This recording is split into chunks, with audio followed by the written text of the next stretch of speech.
समन्ता चक्रवालेषु अत्रा गच्छन्तु देवता सद्धम्मं मुनिराजस्स सुनन्तु सग्ग मोक्खदं ධම්මස්සවන කාලෝ අයං බදන්තා ධම්මස්සවන කාලෝ අයං බදන්තා ධම්මස්සවන කාලෝ අයං බදන්තා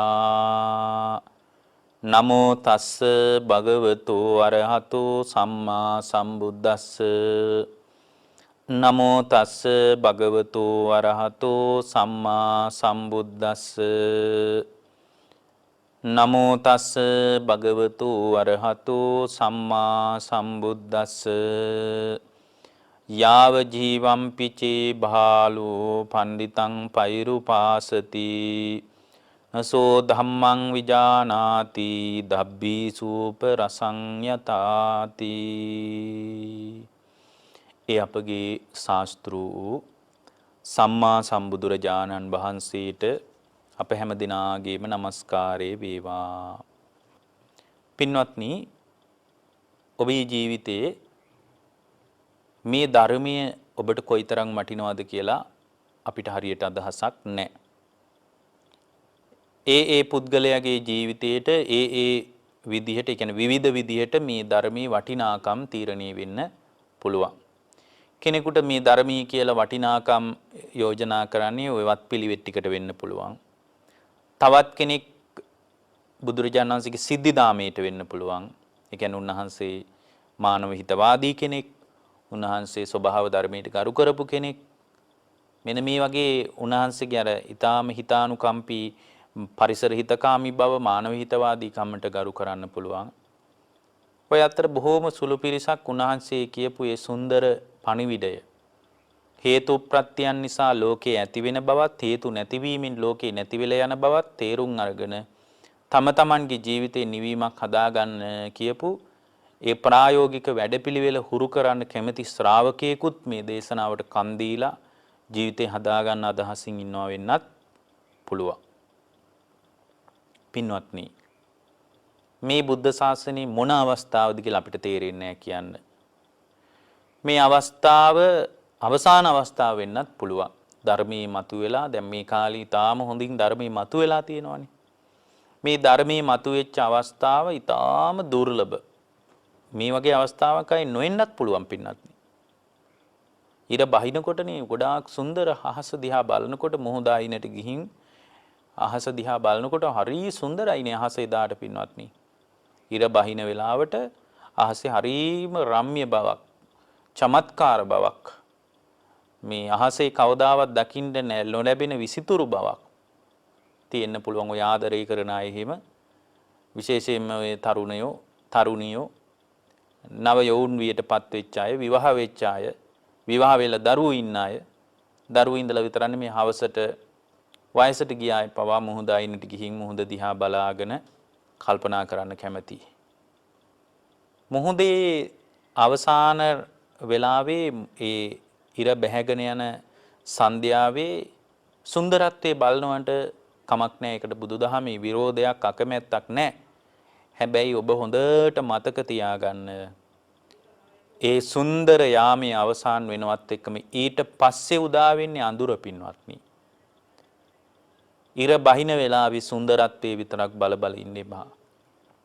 ඊට පස්සේ උදා වෙන අඳුර ගැනත් කල්පනා කරලා විකල්ප හොයන්න. අඳුරේදී මම මොකද කරන්නේ කියලාත් කල්පනා කරලා බලන්න. ඒ වගේ බුද්ධ ශාසනයක උනත් සන්ධ්‍යා කාලේ කොයි වෙලේද අපි දන්නේ නැහැ. මොන විදියට බුද්ධ ශාසනය අවසන් වීද දන්නේ නැහැ. නමුත් ඕනෑවට වඩා දීප්තිය කියලා කියන්නේත් පහනකුණත් නිවෙන්න කිට්ටු වෙන වෙලාව. ඒ දීප්තියෙන් ප්‍රඥා ලෝකයේ Tamanගේ ඇතුලේ දල්වාගෙන නිවිල යන්න කැමැත්තක් හදාගන්න එකයි උත්සාහ කරන්න ඕන. බුදුරජාණන් වහන්සේ සියල්ල අතහරින්න අපිට ඉගැන්වුවට අද මිනිස්සු කරන්නේ අතහරින්න කිව්වේ කෙලෙස්. මිනිස්සු බාහිරින් අතෑරලා, ගෙවල් අතෑරලා, මිල මුදල් ටිකක් අතෑරලා, දේපල ටිකක් අතෑරලා පාඩුවේ ඉන්නවා. නමුත් භයානක විදියට, අසහනකාරී විදියට Tamanගේ හිතේ කෙලෙස් දෝරේ ගලනවා. හිතින් අතහරින්න පටන් ගන්නවා. හිතින් අතහැරෙන්න පටන් ගන්නේ ලෝකේ යථාර්ථයට විවෘත වෙනකොටයි පින්වත්නි. මේ ලෝකේ වසඟේ ඉන්නේ මායාවේ. ඔබ ඕනම වෙලාවක මායාවේ දැලට අහු වෙන්න පුළුවන්. හරියට ඇමක් ගිලපු මාළුවෙක් වගේ ඔබ මායාවේ ඇම ගිලින්න පුළුවන් ඕන වෙලාවක.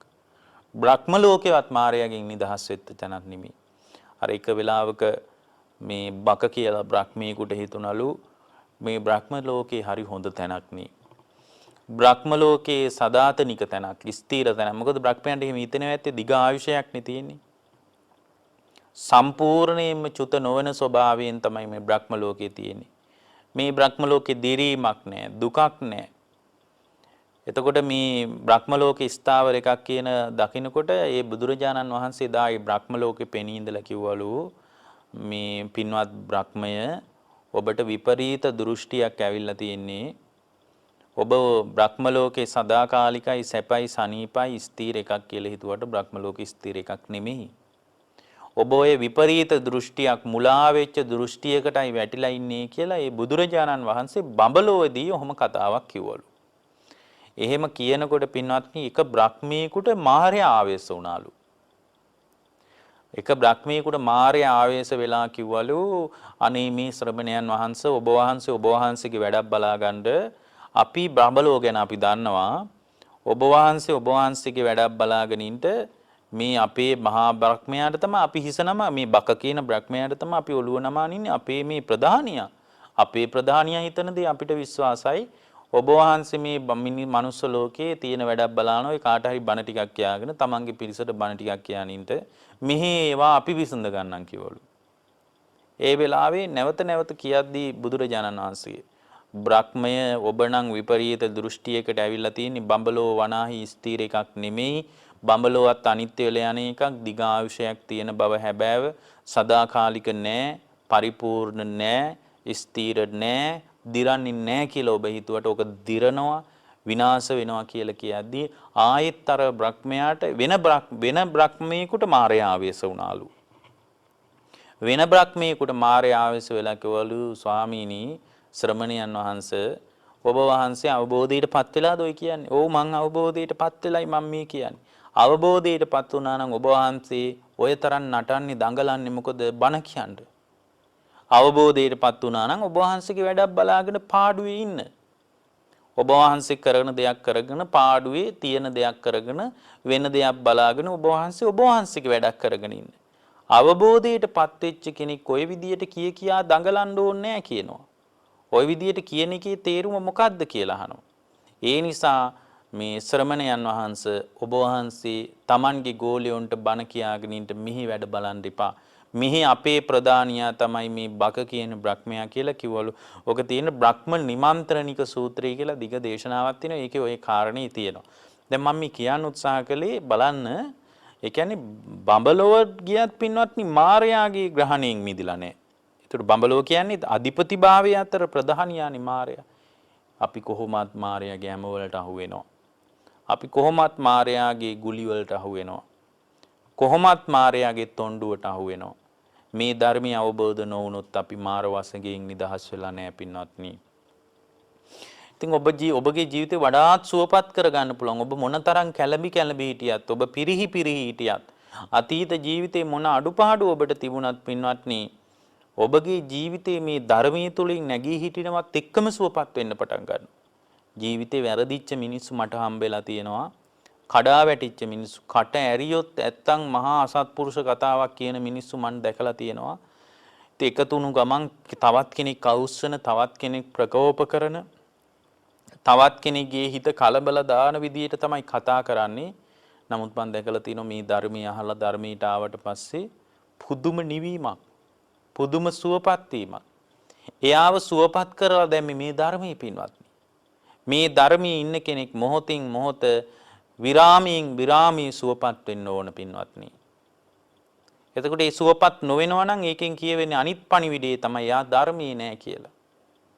දැන් ඔබ දන්නවද දැන් බලන්න අඟුලිමාල වගේ කෙනෙක් අම්මාවත් මරනවා කියලා හිතී.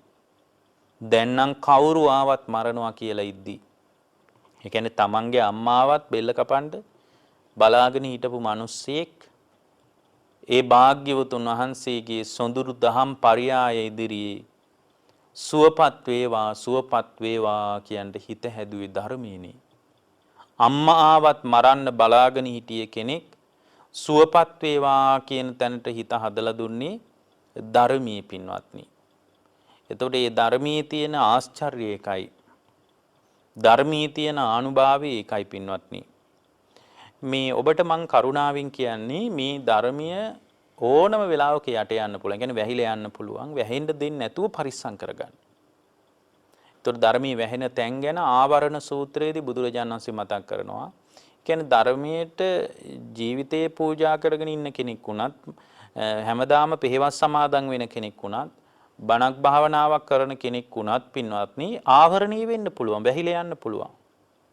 එතකොට මේ වැහිලා යන කාරණාවල පළවෙනි එක තමයි පින්වත්නි කම්මාවරණ. කර්මයෙන් වැහිලා යන්න පුළුවන්. ඒ කියන්නේ නිවන් මඟ කර්මයෙන් වැහෙනවා. හැබැයි නිවන් මඟ කුසල කර්මයෙන්ුත් වැහෙන අවස්ථා තියෙනවා. දැන් ඔන්න ඔබට හරි ප්‍රශ්නයක්. කම්මාවරණ කියවම කර්මය කියන්නේ අකුසල් කර්මම නෙමෙයිනේ. කුසල් කර්මයි අකුසල් කර්මයි ඔක්කොමනේ. එතකොට කර්මයෙන් වැහෙනවා නම් කුසලයෙන්ුත් වැහිලා යන්න පුළුවන්. සමහරලාට කුසලයෙන් වැහිලා යනවා. ඔබ දන්නවාද දන්නේ නැහැ. සාරිපුත්ත මහරහතන් වහන්සේගේ අතීත ජීවිතයේ අනෝමදස්සී බුදුරජාණන් වහන්සේගේ කාලේ එක්තරා වෙලාවක සාරද කියලා තාපසයෙක්නේ පින්වත්නි වෙලා ඉඳලා තියෙන්නේ. සාරද කියන තාපසයෙක් වෙලා තමයි එදා ඒ අනෝමදස්සී බුදුරජාණන් වහන්සේ වැඩ ඉන්න කාලේ සාරිපුත්ත හරුන්ගේ පෙර ජීවිතයක් ඉඳලා තියෙන්නේ. ඉතින් බොහොම හොඳට අෂ්ට සමාපatti තිබුණු බමුණෙක් කියනවා. මේ තාපසයා තරුණයි. හැබැයි අෂ්ට සමාපatti තිබුණ ගෝලයෝ ඉඳලා තිනවා 74000ක්. අනුගාමිකයෝ. ඒතර මේ සාරද තාපසයා ගෝලයෝ ටික යවුවා කෑම හොයන්න. දැන් ගෝලයෝ තනින් තැනට ගියා කෑම හොයාගෙන. ඒතර කෑම හොයන්නේ කියන්නේ කැලේ හිමාලය පහළ පැත්තට යන පළතුරු හොයන්න ගියා. එදා මේ බුදුරජාණන් වහන්සේ දැනගත්තා මේ සාරද තාපසයා කියන්නේ සාංශාරික පෙරුම් පුරන්න ඕන කෙනෙක්. එහෙම දැනගෙන ඉදා උන්වහන්සේ හිමීට ඒ කන්දට ගොඩ වුණා. ඒ කන්දට වැඩියට පස්සේ බුදුරජාණන් වහන්සේ අහසේ ඉඳලා බණ කිව්වා. බණ කියනකොට මෙයාට තේරුණා මේ අෂ්ට සමාපatti වලට වඩා දෙයක් ධර්මයේ තියෙනවා. මේ අෂ්ට සමාපatti කොච්චර තිබ්බත් ඒවා දියුණු කරගෙන ඉන්න කෙනෙක් ඕන නම් රූපාවචර අරූපාවචර බඹලෝ යන්න පුළුවන්. හැබැයි පංචස්කන්ධ ලෝකයේ අනිත්‍ය වශයෙන් සත්වපුද්ගල භාවයේ දුරු නොවුනොත් එහෙම එයා නැවත උපතක් කරා ගියත් අසරණ. එතන උපතක් කරා නොයන ක්‍රමය මොකද්ද? සත්වපුද්ගල භාවයක් නැති මේ ස්වභාවය නැති බවට අඳුන ගන්න එක. දැන් නැති දේ ඇති බවට අපි අඳුනගෙන තියෙන්නේ. ඒත් නැති දේ ඇති බවට අපි අඳුනගත්ත නිසා තමයි පින්වත්නි නැවත ඉපදෙමින් මැරෙමින් සංසාර ගමන යන්නේ. ඒතර මේ සාරද තාපසය දැනගත්තා මේ අෂ්ට සමාපatti වැඩන්නේ රූපාවචර අරූපාවචර ධ්‍යාන සමාපatti වලින් ලොකු දෙයක් කරන්න බෑ. ඊට වඩා වටිනවා. ඊට වඩා වැදගත් දෙයක් තමයි. ඊට වඩා ප්‍රයෝජනවත් දෙයක් තමයි පුළුවන් විදියට මේ පංචස්කන්ධය අනිත්‍ය වෙන ලෝකයේ දිහා අවබෝධයක් හදාගන්න එක. එතකොට යා නැවත නූපදින තත්වෙට මිහිත හැදෙනවා. සත්වයක් පුද්ගලයක් නැති බව. රූප වේදනා සංඥා සංකාර විඥාන කියන පංචස්කන්ධ ලෝකයේ තුල උපාදානයක් නොකර ඉන්න එක තමයි ගැලවිලා යන ක්‍රමය කියලා මෙයා ඉතින් දැනගෙන තියෙනවා. ඒ දැනගෙන බුදුරජාන් වහන්සේට තමන්ගේ ආසනේ පූජා කළා. ආසනේ පූජා කළා යා පහළ ආසනේ. දැන් අර ගෝලියෝ ටික ඔක්කොම පළතුරු අරගෙන ආව 74000ක් නේ. ආවට පස්සේ බැලුවා වෙන ශ්‍රමණෙක් ඉන්නවා ගුරුවරයාගේ ආසනේ. ගුරුවරයා ඉන්නවා නීච ආසනයක. ඇහුවා අනේ ගුරුතුමනි පළතුරු බිම වැටුණා කියනවා. අනේ ගුරුතුමනි අපි හිතුවේ ඔබ වහන්සේ තමයි මේ ලෝකේ ශ්‍රේෂ්ඨයා කියලා. බලාන යද්දී ඔබ වහන්සේටත් වඩා කෙනෙක් ඉන්නවනේ. අපි මෙච්චර කල් ඔබ වහන්සේටයි ගරු කළේ, ඔබ වහන්සේටයි පූජා කළේ, ඔබ වහන්සේගෙනුයි අහගත්තේ. බලාන යද්දී ඔබ වහන්සේටත් වඩා කෙනෙක් ඉන්නවනේ කියලා. ඉතින් ඔන්න ඒ වෙලාවේ අර හැමෝමත් අර ගුරුවරයා වගේම ඒ වෙලාවේ අර සාරද තාපසයා කියලා තියෙනවා මේ බලන්න මේ තමයි මේ ලෝකේ තුන් ලෝකේටම අග්‍රවෙත් බුදුරජාණන් වහන්සේ මේ තුන් ලෝකේම ගැලවෙන රහසයි උන්වහන්සේ අපිට ඉගැන්වුවේ. තුන් ලෝකේම නිදහස් වෙන විදිය දන්නේ අපගේ බුදුරජාණන් වහන්සේ. උන්වහන්සේව වන්දනා කරන්න කියලා කියද්දී අර ඔක්කොම පළතුරු බිම දාලා වන්දනා කළා කියනවා. ඒ වෙනකොට අර අග්‍ර ශ්‍රාවකයන් වහන්සේලාත් වැඩම කරලා හිටියලු. එදා පින්වත්නි උන්වහන්සේලා ඒ භාග්‍යවතුන් වහන්සේ නිරෝධ සමාපත්තියට සමවදිනකොට අග්‍ර ශ්‍රාවක වෙච්ච එදා මේ භික්ෂු සංඝයාට ආසන පනවලා තියෙනවා මල් වලින් හිමා ඔය කැලෑවේ හරියට මල් තියෙනවනේ මල් හොයාගෙන ඇවිල්ලා මල් වලින් ආසන හදලා ඒ භාග්‍යවතුන් වහන්සේ නිරෝධ සමාපත්තියට සමවදිනකොට උන්වහන්සේගේ අග්‍ර ශ්‍රාවකයන් වහන්සේලා දෙනමක් හිටියන් නිසම්බ අනෝම කියලා උන්වහන්සේලාත් නිරෝධයට සමවැදුණා කියනවා.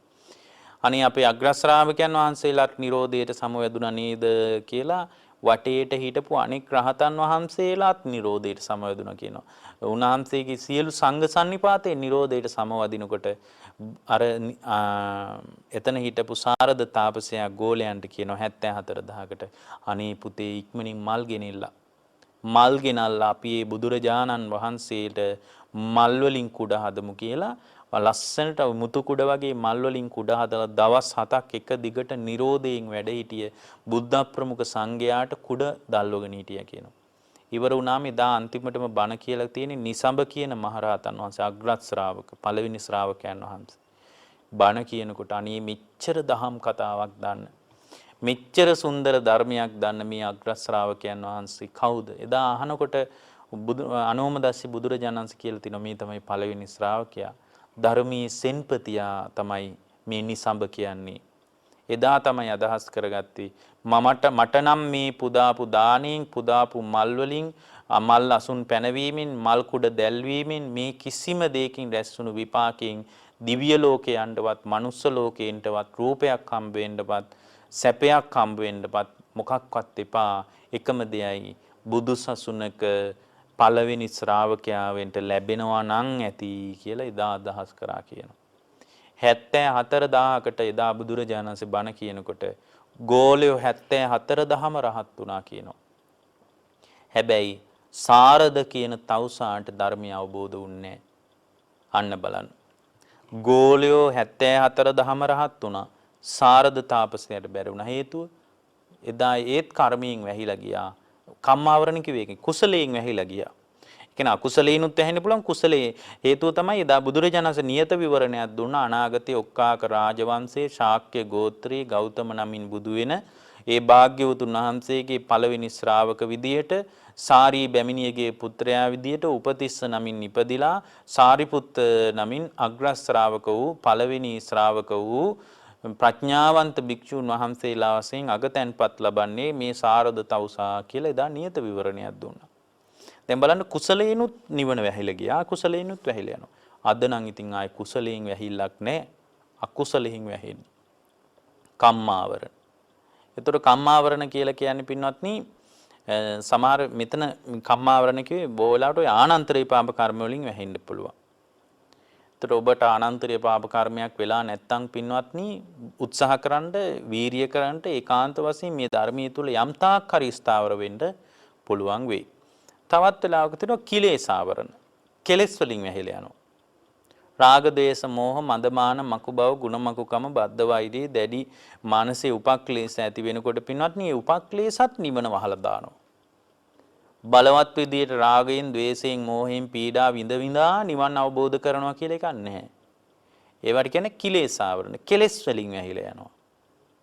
ඒතර ඔබට ඕනම වෙලාවක පින්වත්නි කෙලෙස් වලිනුත් ඔබේ ධම්ම මාර්ගයේ විමුක්ති මාර්ගයේ නිවන වැහිලා යන්න පුළුවන්. මොකද කෙලෙස් වලින් වැහිලා ගියාට පස්සේ යාට මේ පංචස්කන්ධ ලෝකයේ අනිත්‍ය වශයෙන් දකින්න වෙලාවක් නැහැ.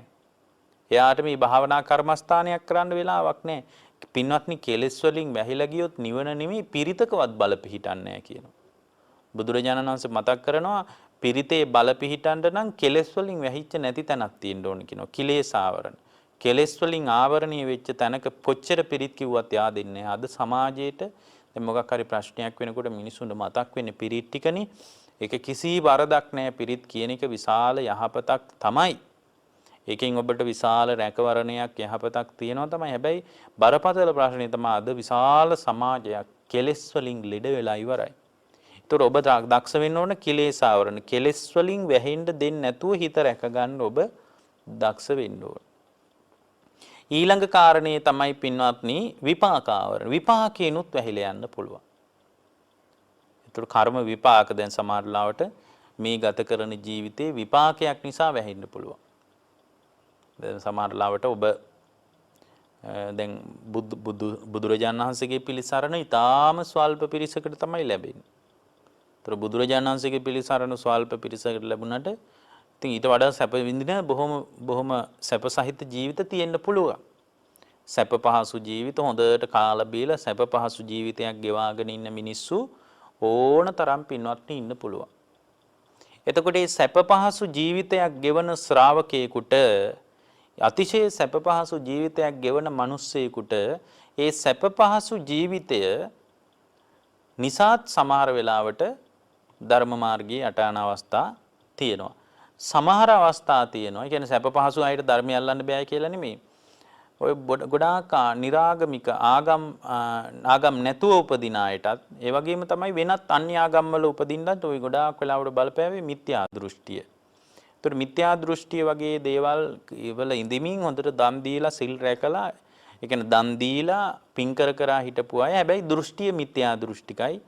ඒ මිත්‍යා දෘෂ්ටියත් එක්ක ඉඳලා මැරුණාම සමහරට ගොඩාක් වෙලාවට ඔය අන්‍ය ආගම් වල එහෙම උපදින්න ඒක උදව්වක් වෙනවා. ඒතර අන්‍ය ආගම් වල උපන්නට පස්සේ සමහරට ඉතින් අර සංසාරේ දානයක් එහෙම හුරු කරලා තියෙන නිසා ඉතින් බඩු භාණ්ඩ වල ඉඩ කඩන් දීපල ගෙවල් දොරවල් වල ආර්ථිකයේම අඩුපාඩු නැහැ.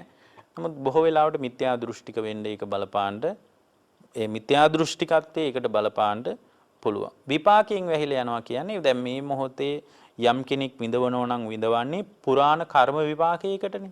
ඒතකොට මේ විඳවීම ඇස්සේ ධර්මයක් පුහුණු කරගන්න බෑ. උවමනාව තිබ්බත් බෑ. හේතුව තමයි යාගේ විපාකයේ තමයි වහලා දැම්මේ. ධර්මයේ අවබෝධයට කැමැත්තක් තියෙනවා, උවමනාවක් තියෙනවා. නමුත් ඒ ගත කරන විපාකයේ නිසා බෑ. දැන් ඔය සීලයක් උනත් දිනු කරන අය කියනවා අනේ ඉතින් සිල් රකින්න එක නම් හොඳයි. අපිට හරි කැමැත්තක් තියෙනවා සීලයක් දිනු කරන්න. ඉතින් හාඳුරනේ කෝ අපිට ඉතින් ඕකට වෙලාවක්. හාඳුරනේ වෙලාවක් නැහැ නේ කියලා කියන අය අපිට හරියට මුණ ගැහෙනවා. එතකොට එහෙම කෙනෙක්ගේ ජීවිතේ බොහෝ වෙලාවට විපාකේනොත් වැහිලා යනවා. අනිත් එක තමයි පින්නත්නි අසජ්ජෝච හෝති. ඒ කියන්නේ ශ්‍රද්ධාව නැති වුණොත් ධර්මයක් හුරු කරගෙන විමුක්තියට කිට්ටු වෙන්න බෑ. පළවෙනියෙන් ශාස්ත්‍රුණාංශය පිළිගන්න, උන්වහන්සේ දේශනා කරපු ධර්මයේ පිළිගන්න, සංඝයා පිළිගන්න ශ්‍රාවකයෙක් වෙන්න ඕන. පිළිගන්න ශ්‍රාවකයෙකුට තමයි හොඳ සුදුසු පිහිටන්න ඕන සද්ධාාවක් පිහිටන්නේ. සද්ධාව නැතිකමත් ධර්මයේ වහලා දාන්න පුළුවන්.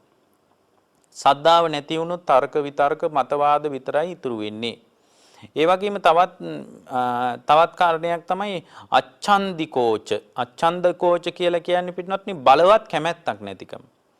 පින්වත්නි කැමැත්ත කියන එක ඊටාම වැදගත් අවස්ථාවක්. කැමැත්තක් නැතුව නිවන් මඟ හුරු කරගන්න බෑ. ඒ නිසා කැමැත්තක් තියෙන්න ඕන.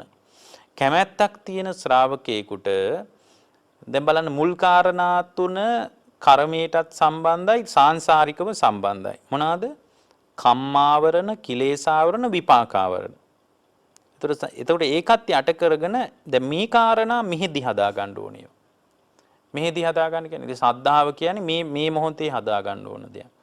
ඒතකොට සද්ධාව උපදින්නේ නැහැ නිකම්ම හොඳට ධර්මය අහලා ධර්මයේ මානසිකාරය කරලා ධර්මයේ අධර්මයේ හොඳට තේරුම් බේරුම් ගන්න ජීවිතේ ගෙවුවොත් තමයි මේකේ යථාර්ථය අපිට තේරෙන්නේ. ඒතකොට සද්ධාාවක් ඇති වෙන්නේ අනේ බුදු කෙනෙක්ගේ අවබෝධය මොනතරම් විශ්මිතයිද කියන හැඟීම ආවට පස්සේ. ඒ හැඟීම නිකම් වෙන්නේ නැහැ හොඳට බණ අහලා පර්යාප්තිය පිළිබඳ ගැඹුරු අදහසක් අවබෝධයක් තියෙන්න ඕන. එතකොට ශ්‍රද්ධාව උපදින එක මෙහි හදා ගන්න ඕන දෙයක්. ඊළඟට පින්වත්නි අච්ඡන්දිකෝච ධර්මයට අකමැත්ත නිසාත් නිවන් මගේ යට යන්න පුළුවන්. ඒතර ධර්මයට ඇති වෙන කැමැත්ත තම තමන් හදා ගන්න ඕන එකක්. ඒක මේ ඇඟිල්ලෙන් ඇනලා ටොකු ඇනලා හදන්න පුළුවන් එකක් නෙමෙයි පින්වත්. ධර්මයට තියෙන කැමැත්ත තම තමා විසින් මේ මොහොතේ හදා ගන්න ඕන එකක්. ධර්මයට අකමැති වීම නිසාත් එයාගේ නිවන යට යන්න පුළුවන්. ධර්මයට අකමැති වීම කියලා කියන්නේ දැන් අකමැත්ත නම් නිවන් මාර්ග හුරු කරන්නේ වැඩින්නේ නැහැ. අම්මා කියපු නිසා, තාත්තා කියපු නිසා, පරම්පරාවෙන් බෞද්ධ නිසා, බිරිඳ කියපු නිසා, ස්වාමියා කියපු නිසා වුණත් හිතේ අකමැත්තක් නම් තියෙන එක කරන්න බෑ. අකමැත්තෙන් කෑම කෑවත් දිරවන්නේ නැහැ නේ පින්වත්නි. අකමැත්තෙන් බත් ටිකක් කෑවත් මොනතරම් පිරිසුදු කෑවා කෑමේ ප්‍රශ්නයක් නෙමෙයි තියෙන්නේ. හිතේ අකමැත්ත තියෙන නිසා අකමැත්තෙන් ගන්න කෑම ටික දිරවන්නේ නැහැ. ඒතර අකමැත්තෙන් කෑම ටිකක් කෑවත් දිරවන්නේ නැහැ. කැමැත්ත තියෙනවා නම් කුණු ගොඩක් කෑවත් දිරවනවනේ. බලන්නකෝ ඔය බෝක්කු යට ඉන්න, කුණු කාණු යට ඉන්න, ඔය පාරවල් අයිනේ ඉන්න වැස්සට වහලක් නැති තෙමි තෙමි බේලි බේලි ඉන්න මිනිස්සු මොන කුණු ගොඩ සමහර ඔය ඉන්දියාවේම ඉන්නවා කුණු අවුස් කන මිනිස්සු කිසිම ඉහෙන් බයින ලෙඩක් නැහැ. ඇයි? කුණු ටික හරි කමන්නේ කැමැත්තෙන් කාලා තියෙන්නේ. දැන් ඔබට තේරෙනවද අකමැත්තෙන් කෑවොත් කෑම ටිකක්වත් දිරවන්නේ නැති එකේ නිවනක් ගැන මොන කතාන්දරද? අච්ඡන්දිකෝච අකමැත්ත නිසා ධර්මයට, වීරියට, කුසලයට කැමැත්තක් නැතිකම නිසාත් පින්වත්නි විමුක්තියට යන්න පුළුවන්. ඒ වගේම මේ ප්‍රඥාව නැතිකම. මේ මොන කාරණා තිබ්බත් වැඩක් නැහැ. මෝරපු නැති ප්‍රඥාවක් නම් තියෙන්නේ. ප්‍රඥාව මැනගන්න ඉතින් මැෂින් එකක් නැති නිසා ප්‍රඥාව ඔබේ ධාරිතාවයේ කොතනද කියලා අපිට තේරෙන්නේ නැහැ. ඒවා බුදුවරුන්ට නේ තේරෙන්නේ. සාමාන්‍ය භික්ෂුවකටවත් ඒ ගැන අදහසක් කරන්න බෑ. සාරිපුත්ත හාමුදුරුවෝත් තේරෙන්නේ නැහැ. අපි සමාජයට මේ ඒකට දහම් දැනුම කියන එකවත් භෞතික දැනුම කියන එකවත් උගත්කම් ඔස්සේ ගොඩනගාගත්ත උපාධි තාන්න මානවත් මොකක්වත් අදාළ නැහැ. සමහර උපාධි තියන අය ඉන්නවා ඒ තියුණු ප්‍රඥාවක් නැහැ. ප්‍රඥාව කියන්නේ බුද්ධිය කියන්නේ එකක් නෙවෙයි දෙකක් පින්වත්නි. සමහර ප්‍රඥාව තියෙන අයට බුද්ධිය නෑ අකුරු බෑ හරියට කියව ගන්න. නමුත් පුදුම තරම් විශ්ලේෂී ධර්ම මනසිකාරයක් කරගන්න පුළුවන් ශ්‍රාවකයෝ ඉන්නවා. ප්‍රඥාව කියන එක උගත්කමත් එක්ක බැඳෙන්නේ නැහැ. උගත්කම නිසා ප්‍රඥාවට අනුග්‍රහයක් තියෙන්න පුළුවන්. හැබැයි සමහර අය ඉන්නවා මේ ඔය අපි දන්න අය ඉන්නවා උගත්කම එච්චර නැහැ. හැබැයි හොඳ දහම් දැනුමක්. හොඳට හිත වැඩ කරන විදිය. ඒ වගේම කොහොමද මේ පටිච්ච සමුප්පන්නෝ ලෝකේ ගැට ගැහිලා තියෙන්නේ? කොහොමද මේ ගැටේ ලිහාගන්නේ? මේවා ගැන පුදුම අවබෝධයක් තියෙනවා. ඒ අවබෝධයක් තියෙන එක ප්‍රඥාවට සම්බන්ධයි.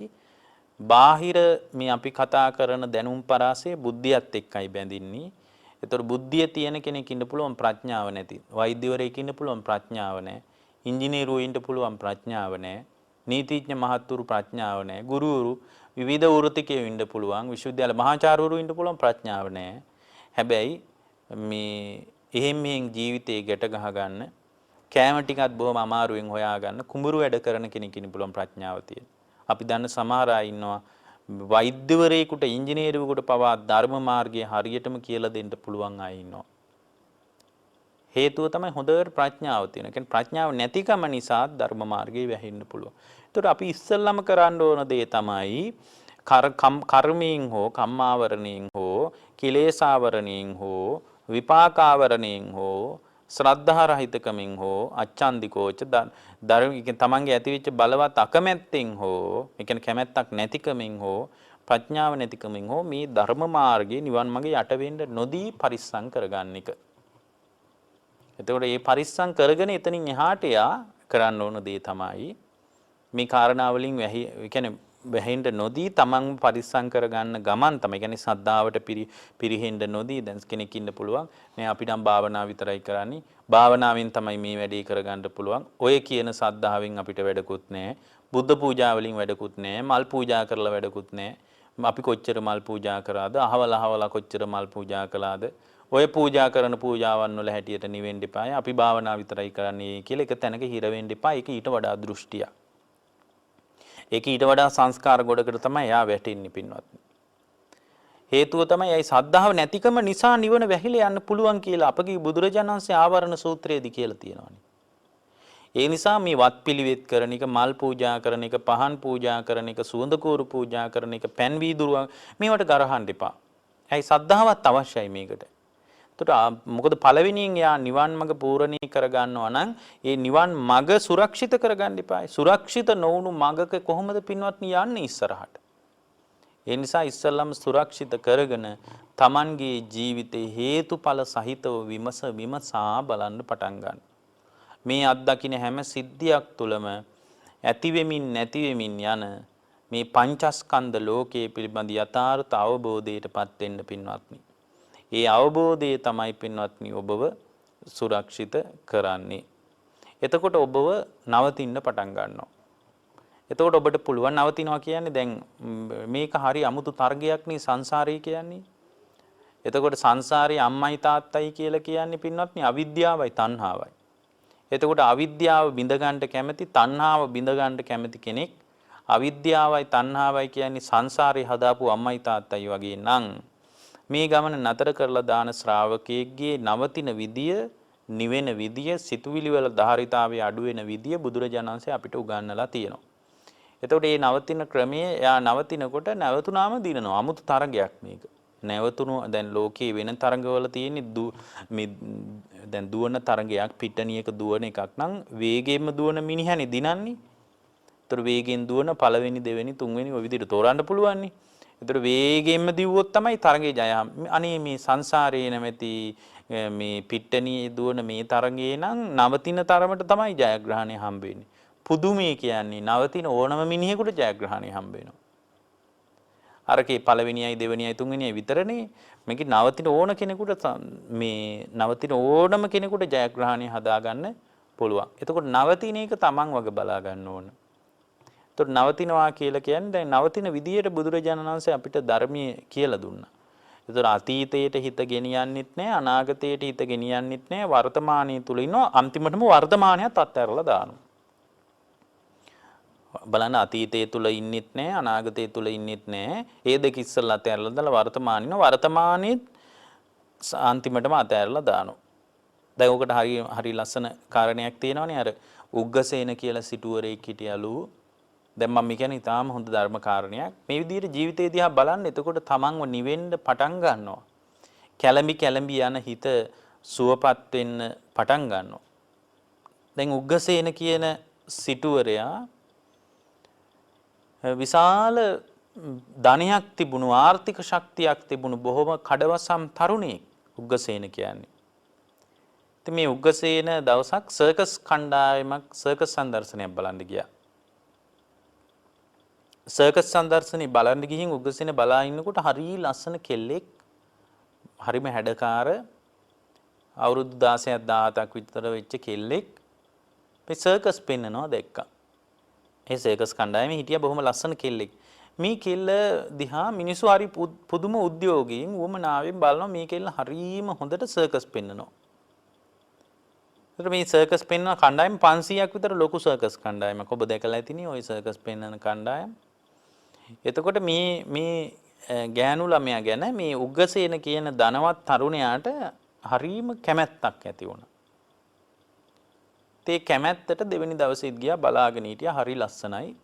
ඉතින් මේ විදියට බලාන ඉන්නකොට පින්වත්නි ඔන්න ඇහැ නිසා යා අමාරුවේ වැටුණා. මේ කෙල්ලට වසී වුණා මේ මිනිස්සයා. උග්ගසේන සිටුවරයා. ගෙදර ගිහින් කිව්වා දැන් මේ උග්ගසේන තරුණයිනේ අම්මයි තාත්තයි ඉන්නවා. අම්මටයි තාත්තටයි කිව්වා මට නම් මේ ජීවිතේ මේ ගෙවෙන ජීවිතය ඇස්සේ විවාහයකට මගේ හිත බැඳිලා යනවා නම් අන්නත් සර්කස් කණ්ඩායමේ ඉන්න කෙල්ල විතරයි. මට යාගෙන් තොර ලෝකයක් නෑ. මට කොහොම හරි යාව ඕන කිව්වා. ඒතර දෙමව්පියෝ බැලුවා ඉතින් අපේ પરම්පරාවට ගැලපෙන්නේ නෑ සර්කස් කාරේ. මේ සර්කස් සංදර්ශනයක නටන කෙල්ලෙක් කොහොමද අපේ පවුලට ගැලපෙන්නේ? ඒ නිසා මේ කෙල්ල අපිට හරියන්නේ නෑ. ඔයාට හරියන ඕනම කෙනෙක් අපි හොයලා දෙන්නම්. ඔය වගේ මේ තැනක් ගාන ගිහින් සර්කස් පෙන්වන කෙල්ලෙක් නම් පුතා ඔයාට හරියන්නේ නැහැ කියලා මේ අම්මා තීරුම් කරලා කිව්වා. හැබැයි උග්ගසේන කතාව ඇහුවේ නැහැ. උග්ගසේන කිව්වා නෑ මට හරියන්නේ මෙයා තමයි. කොහෙන් හරි මට යාව ඕන ගිහින් අහන්න කිව්වා. ඊට පස්සේ මේ උග්ගසේනගේ යාළුවෝ ගෙන්නලා කිව්වා අම්මා පුතේ අනේ අපේ පුතා මෙන්න මෙහෙම පටලැවිල්ලක් ගැන හිතනවා. කොහොම හරි කියලා හිත හදන්න කිව්වා. ඉතින් යාළුවෝ කිව්වත් ඇහුවේ නැහැ. අන්තිමටම කන්නේ නැතුව හිටියා කියනවා. ඒක දැන් මේ රාගේ ආවට පස්සේ පින්වත්නි තමන්ව වෙනසෙන විදිය තමන්ව අහිමි වෙන විදිය හිතා ගන්නවත් බෑ. රාගේ ආවට පස්සේ උන්හිටි තැන් අමතක වෙනවා. කරන කියන දේවල් අමතක වෙනවා. හරි වැරද්ද අමතක වෙනවා. කල යුත්ත නොකල යුත්ත හිතා ගන්න බැරි විදියට ආසරණ වෙනවා. අන්තිමටම දැන් මේ කොල්ල කන්නෙත් නෑ මුකුත් නෑ බැරිම තැන උග්ගසේනගේ තාත්තා ගිහින් කිව්වා කහවණු දෙන්නම් අපිට ඔය මේ තරුණ ගෑනු ළමයාව අපිට දෙන්න අපේ පුතා විවාහ කරගන්න කැමති. අපිට ආර්ථික ප්‍රශ්න නෑ. අපිට හොඳට සල්ලි භාගෙ තියෙනවා. ඒ නිසා ඔය ළමයාව අපිට දෙන්න කිව්වා. එහෙම කියනකොට අර සර්කස් කණ්ඩායමේ නායකයාගේ දුව තමයි මේ. සර්කස් කණ්ඩායමේ නායකයා බැලුවා බෑ මේ වගේ පවුලකට දෙන්න බෑ. මොකද මේ කෙල්ල තමයි හොඳටම සර්කස් පෙන්වන්නේ. ඒ නිසා දෙන්න බෑ කිව්වා. අන්තිමට මේ ඇවිටිලි කර බල කර ක්‍රියාද්දි කිව්වා එහෙනම් එක දෙයක් කරන්නම් කිව්වා. එයාට අපේ කණ්ඩායමට එකතු වෙන්න කිව්වා. එයාට අපේ කණ්ඩායමට එකතු වෙන්න කිව්වා. අපේ කණ්ඩායමට එකතු වුණොත් දුව විවාහ කරලා දෙන්නම් කිව්වා. ඒ කියන්නේ තව කෙනෙක් ඕන අපේ කණ්ඩායමට. එයාව එකතු වුණොත් අපේ කණ්ඩායමේ වැඩපළ කරන්න පිරිසෙන් එක්කෙනෙක් අවශ්‍යයි. ඒ නිසා එකතු වුණොත් මේ විවාහයට කැමති වෙන්නම් කිව්වා. අන්තිමටම පින්වත්නි කැමති වුණා. බලන්න බැල මෙහෙවරම් කම් කරගෙන හරි කමක් නැහැ. මේ කාන්තාව ලැබෙනවා නම් එතන තමයි මට හොඳම තැන කියලා ඔන්න ඒකට එකතු වුණා. අන්තිමට මුයා පිහාගෙන කටයුතු කරගෙන ඛණ්ඩ දීලා ඉතින් සාමාන්‍ය තරුණ යුවලක් වගේ ඔන්න මෙයාලත් ඉන්නවා. තනින් තැනට යනවා. දැන් අර ඔක්කොම ධානය අත්හැරලා යනකොට දවසක් පින්වත්නි ඔය යන ගමනේදී බුදුරජාණන් වහන්සේ වැඩ ඉන්න ආරාමි පැත්තටත් ආවා. දැන් මේ උග්ගසේනටත් හොඳට සර්කස් පුළුවන්. හරි දක්ෂයි මේ තරුණයාත්. දැන් අර සර්කස් කණ්ඩායමේ ඉඳලම හොඳට ඒවා පුරුදු වෙලා එයාත් හරි දක්ෂ සර්කස් කාරයෙක්. ඔන්න එයා සර්කස් පෙන්නනවා. කොහොමද පෙන්වන්නේ? දවසක් මේ එක දිගට සතියක විතර ලොකු සැනකෙලියක් තිබ්බා කියනවා. ඒ සැනකෙලියට ආපු සර්කස් 500ක සර්කස් කණ්ඩායමේ ප්‍රධාන කෙනෙක් තමයි උග්ගසේන කියන්නේ. දැන් එයා ඒක හොඳට පළපුරුදුයි. බේරිඳත් එක්ක දැන් හැමතැනම ඇවිදලා දැන් මේක පුරුදුයි එයාට. දැන් බලන්න කෝටි ගාණක් තිබ්බ ධනිය අත්හැරලා තමයි උග්ගසේන මේ කෙල්ලව විවාහ කරගත්තේ. අන්තිමටම එදා බුදුරජාණන් සුදේම නිරෝධ සමාපත්තියට සමවැදිලා බලනකොට දැක්කා උග්ගසේන කියන්නේ හොඳට තියුණු ප්‍රඥාවක් තියෙන කෙනෙක්. මේ වාක්‍ය දෙක තුනකින් අවබෝධය හදාගන්න පුළුවන් කෙනෙක්. ඒ නිසා උග්ගසේනට තමයි අද මේ ධර්මයෙන් උදව් කරන්න ඕන කියලා මුග්ගල්ලාන මහරහතන් වහන්සේත් සමග වැඩියා සර්කස් පෙන්නන තැනට.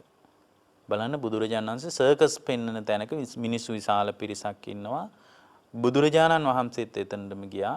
එතන යනකොට උග්ගසේන එදා පින්වත්නි උණගහක් උඩ මේ එයාගේ ජීවිතයේ උණගහේ උඩට නැගලා ඒ උණගහ උඩ කෙලින්ම හිටගෙන පිනුම් කීපයක් ගහලා ආයෙත් ඇවිල්ලා උණගහ උඩ හිට ගන්නවලු. ඉතින් බොහොම හොඳට ඇඟ බැලන්ස් කරගන්න පුළුවන් කෙනෙකුට එහෙම කරන්න පුළුවන්. ඔබ දැකලා ඇති දැන් උනත් ඔය සර්කස් පෙන්නන අය හරියම සමතුලිත කරගන්න පුළුවන්. බොහොම සමාන්තර ශරීරයක් තියාගන්න පුළුවන්. ශරීරය සමතුලිත කරගන්න පුළුවන් අය තමයි මේ ක්‍රියාවේ නිරත වෙන්නේ. එහෙම නැතුව කෙනෙකුට පුළුවන්කමක් නැහැ.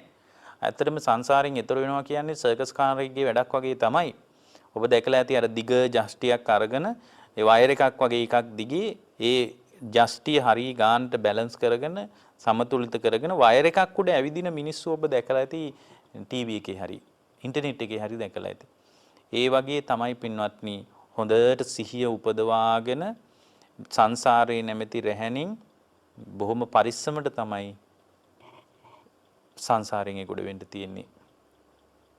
සිහිය නැති වුණොත් සංසාරයෙන් ගොඩ වීමක් නැහැ. එතකොට යා අර මේ උඩින් සර්කස් පෙන්නන මිනිස්සෙක් තමන්ගේ ශරීරයේ සමබර කරගන්න දිග ලීයක් වගේ එකක් පාවිච්චි කරනවා. ඒකින් තමයි යා සම්පූර්ණ ඇඟ සමතුලිත කරගන්නේ. ඒ වගේ අර ඒ ජස්ටි අතේ තියාගෙන ඊතර වෙන මිනිස්සෙක් වගේ ඉඳුරන් සංවර කරගෙන සිහිය නැමැති ජස්ටි අතේ තියාගෙන ගියොත් සංසාරේ නැමැති රැහැණෙන් එළියට යන්න පුළුවන් නැත්තම් බෑ. බුදුරජාණන් වහන්සේ එදා වැඩම කරලා උන්වහන්සේ වැඩි බව උග්ගසේන ඒ වෙනකොට අර කණු උඩටත් නැගලා ඉවරයි. උග්ගසේන එතකොට කණු උඩ ඉන්නේ. ඒ කියන්නේ දිග ඒ කියන්නේ රියන් 60ක් විතර උස උණගහක් කියනවා.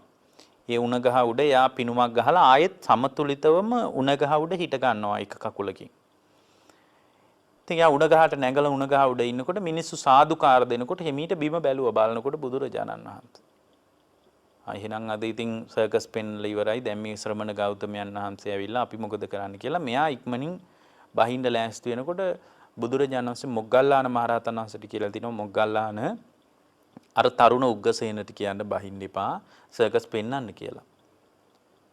ඒ වෙලාවේ මුගලන් හාමුදුරුවෝ කණුව ළඟට ඇවිල්ලා කියනවා උග්ගසේන නතර කරන්න එපා දිගටම සර්කස් පෙන්වන්න කියනකොට අරයට හරි සතුටක් උපන්න අනේ බුදුහාරොත් මගෙන් සර්කස් බලන්න ඇවිල්ලා කියලා. එයාට ඒකයි තේරුනේ. එතකොට බලන්න එයා කැරකිලා පිනුම් කීපයක් ගහලා උණ ගහ උඩ හිට ගන්නකොට පින්වත්නි මොනතරම් සිහියක් තියෙන්න ඕනද එහෙම මිනිස්සෙකුට. උණ ගහ උඩ ඉඳලා ආයෙත් උඩට ගිහින් පිනුම් කීපයක් ගහගෙන කැරකිලා ආයෙත් සමබර කරගෙන උණ ගහ උඩ හිට ගන්නවා නම් එයාට මොනතරම් සිහියක් තියෙන්න ඕන. ගෙවල් ගැන හිතලා, බිරිඳ ගැන හිත, දරුවෝ ගැන හිත, ඊයේ හම්බ වෙච්ච දේවල් ගැන, හෙට කරන දේවල් ගැන හිත පුළුවන්ද කරන්න? කරන්න බෑ. ඒ වෙලාවේ එළඹ සිටි සිහියක් නැති වුණොත් එයාට මේ වැඩේ කරන්න බෑ. ඒ වෙලාවේ බුදුරජාණන් වහන්සේ හරීම ලස්සන ගාතාවක් මතක් කරා. මුංචපුරේ මුංච පච්චතේ. උන්වහන්සේ මතක් කරනවා මුංචේ මුච්ච බවස්ස පාරගෝ. හරිම ලස්සන කතාවක්. මේ කතාව හරි ලස්සන දෙයක් තියෙනවා. මොකක්ද? අර කරණමක් අහලා එකපාරම හිටගත්ත උග්ගසේනට ඇහෙන්න කියනවා අතීතයේ ස්කන්ධය කෙරෙහි පැවති තෘෂ්ණාවත් අතහැරලා දාන්නට. එතකොට යා අතීතය අතහැරලානේ දැන් කනුවඩ මේ වෙලාවෙ ඉන්නේ. උග්ගසේන වගේ තියුණු ප්‍රඥාවක් නැති කෙනෙකුට එහෙම එකක් තේරෙන්නේ නැහැ. මම මේ පිණුම් ගහන අතර මේ බුදුරජාණන් වහන්සේ මොනවා කියනවද කියලා සාමාන්‍ය මිනිහෙකුට හිතෙයි. උන්වහන්සේ කියනවා අතීතයේ ස්කන්ධයන් කෙරෙහි ඇතිවෙච්ච තෘෂ්ණාවත් අතහැරලා දාන්න. යාට ඇහෙන්න කියනවා. ඒ වගේම තමයි අනාගතයේ ස්කන්ධයන් කෙරෙහි ඇතිවෙන තෘෂ්ණාවත් අතහැරලා දාන්න. අතීතයේ ස්කන්ධයන් කෙරෙහි ඇතිවෙච්ච තෘෂ්ණාවත් අතහැරලා දානවා. අනාගතයේ තෘෂ්ණාවන් කෙරෙහි අනාගතයේ ස්කන්ධයන් කෙරෙහි ඇතිවෙන තෘෂ්ණාවත් අතහැරලා දානවා. ඒ කියන්නේ අතීතය අනාගතය දෙකම අතහැරලා. දැන් ඒතකොට මෙයා ඉන්නේ මේ වෙලාවේ සිහියෙන්නේ. ඒතකොට යා අතීතයත් අතහැරලා අනාගතයත් අතහැරලා. ඊට පස්සේ උන්වහන්සේ මතක් කරනවා වර්තමානයේ ස්කන්ධයන් කෙරෙහි ඇතිවෙන තෘෂ්ණාවත් අතහැරලා දාන්න. දැන් එයා වර්තමානයේ තුලනේ ඉන්නේ. මේ මොහොතේත් මේ ස්කන්ධයන් කෙරෙහි මේ මොහොතේත් මේ පංචස්කන්ධයන් කෙරෙහි ඇතිවෙච්ච තෘෂ්ණාව අතීත තෘෂ්ණාව අතාරිනවා. මොකද අතීතයට උපාදාන වෙලා ඉවරයිනේ. අනාගතය අතහැරලා දානවා. අනාගතයේ ස්කන්ධ ලෝකයක් අපිට තවම හිතා ගන්න බෑනේ. අනාගතය කියලා එකක් සත්‍ය වශයෙන්ම ඇති වෙනවද, ඒ කියන්නේ තියෙනවද කියලා. මොකද මේ මොහොතින් ජීවිතේ හැමාර වෙන්න පුළුවන්. ඊට පස්සේ උන්වහන්සේ කියනවා දැන් බලන්න උග්ගසේන මේ වෙලාවේ ඉන්න කෙනෙක්. උග්ගසේන අතීතයත් අමතක කරලා අනාගතයත් අමතක කරලා මේ වෙලාවේ උණ ගහ උඩ හිටගෙන ඉන්නවා නම් එයා මේ වෙලාවේ ඉන්න කෙනෙක්. හරියට සමන්ගේ ශරීරයේටම සිහිය පිහිටවාගෙන ඉන්න කෙනෙක්. එයාට ඇහෙන්න බුදුරජාණන් වහන්සේ මතක් කරනවා උග්ගසේන වර්තමානයත් ස්කන්ධයන් කෙරෙහි ඇතිවෙන තෘෂ්ණාව අතහැරලා දාන්න. එහෙම අතහැරියොත් උග්ගසේන එයා නැවත જાතියකටවත් ජරා මරණ ශෝක පරිදේව දුක් දුම්නස් වලටවත් ආය ඉන්නේ නැහැ කියලා. පින්වත්නි උණ ගහ උඩදී තමයි රහත් වෙලා තියෙන්නේ. එතකොට රහත් වීමට උදව් වුනේ මොකද්ද? අතීතයයි අනාගතයයි වර්තමානයයි තුල මේ පංචස්කන්ධය පිළිබඳ යථාර්ථ අවබෝධයටපත් උනේ. අපිට වෙලා තියෙන අපි ඉතින් පංචස්කන්ධ ලෝකයක් හදා ඉන්නවා. හැම වෙලාවකම අපි හදා ඉන්නවා. අපිට තේරෙන්නේ මේ ටෙලි නාට්‍ය බලාගෙන ඉන්නකොට අපිට මේ පංචස්කන්ධ ලෝකයක් තමයි ඇතිවි නැතිවි යන්නේ කියලා අපිට තේරෙන්නේ නැහැ. ඉතින් ටෙලි නාට්‍ය බලාගෙන අඬන මිනිස්සු කොච්චර ඉන්නවද? සෝසුසුම් හිලාගෙන කඳුළු පෙරාගෙන ටීවී එක දිහා බලාගෙන ඉන්න අය ඉන්නවා. අපි හිතනවා මේ ටීවී එකේ ප්‍රශ්නයක් කියලා. ටීවී එකේ පෙන්වන නිසා තමයි එහෙම උනේ කියලා. පින්වත්නි මේක එළිය එකක් නෙමෙයි. මේක මගේ ඇතුලේ වෙච්ච එකක්. ටෙලි නාට්‍ය බලාගෙන ඉන්නකොට චක්කු විඥානය කියලා එකක් ඇති උනේ මගේ ඇතුලේ. සෝත විඥානය අහගෙන ඉන්නකොට සෝත විඥානය ඇති උනේ මගේ අස්සේ. මනෝ විඥානය ඇති උනේ මගේ ඇතුලේ පින්වත්නි. එතකොට ඔන්න විඥානස්කන්ධයක් පහළ වුණා. ඊට පස්සේ අඳුනගත්තා මේ අහවල් නිලිය මෙයා මෙහෙම කෙනෙක්. ඊට පස්සේ අතීතයටත් ඔන්න කල්පනා කළා කොහොමද? ඊයේ කොටසෙන් මෙහෙම වුණේ, ගිය සතියේ මෙහෙම වුණේ. එහෙමනම් මෙහෙම තමයි දැන් මේ වෙන්නේ. මේ සිද්ධියට තමයි මේක සම්බන්ධ අඳුනගත්තා. අනාගතයටත් හිතනවා මෙහෙම වුණොත් හොඳයි, මෙහෙමනම් හොඳයි කියලා. ඔන්න බලන්න අතීත අනාගත වර්තමානයේ කියන මේකට ප්‍රපංච ලෝකය මේකට කියන්නේ. එතකොට යා සංස්කාරස්කන්ධයක් එයාගේ පහළ වුණේ. ඒත් එක්කම පින්වත්නි එයාගේ ජීවිතය තුළ ඒ හඳුනා ගැනීමත් එක්කම සංඥා ස්කන්ධය ඉස්සලම් විඥාන ස්කන්ධයක් පහළ වුණා. ඊට පස්සේ අඳුනගත්තා. අඳුනා ගැනීමත් එක්කම සංඥා ස්කන්ධයක් පහළ වුණා. ඊට පස්සේ ඒකට අනුව එක්ක සැප වේදනාවක් හරි එක්ක දුක් වේදනාවක් හරි මොකක් හරි දුක් හිතෙන දෙයක් නම් ඇඬෙන දෙයක් නම් වැළපෙන්න ඕන දෙයක් නම් සමහරලාවට හිතේ දුක් වේදනාවක් උපදින්න පුළුවන්. එතකොට Tamanගේ හිතේ මේ බාහිරින් දකින්න දෙයක් නිසා සැප වේදනාවක් හෝ දුක් වේදනාවක් හෝ උපන්නේ මගේ ඇතුලේ පින්වත්නි. ඒක මේ එළියේ ප්‍රශ්නයක් නෙමෙයි. එතකොට ඒ ඇතුලේ ඇති වෙච්ච සැප වේදනාව හෝ දුක් වේදනාව තුල හෝ රාගානුසය හරි පටිඝානුසය හරි සැප දුක් රහිත වේදනාව තුල අවිජ්ජානුසය හරි මගේ ඇතුලේ ඇතිවුනේ ටීවී එකේ නෙවෙයි.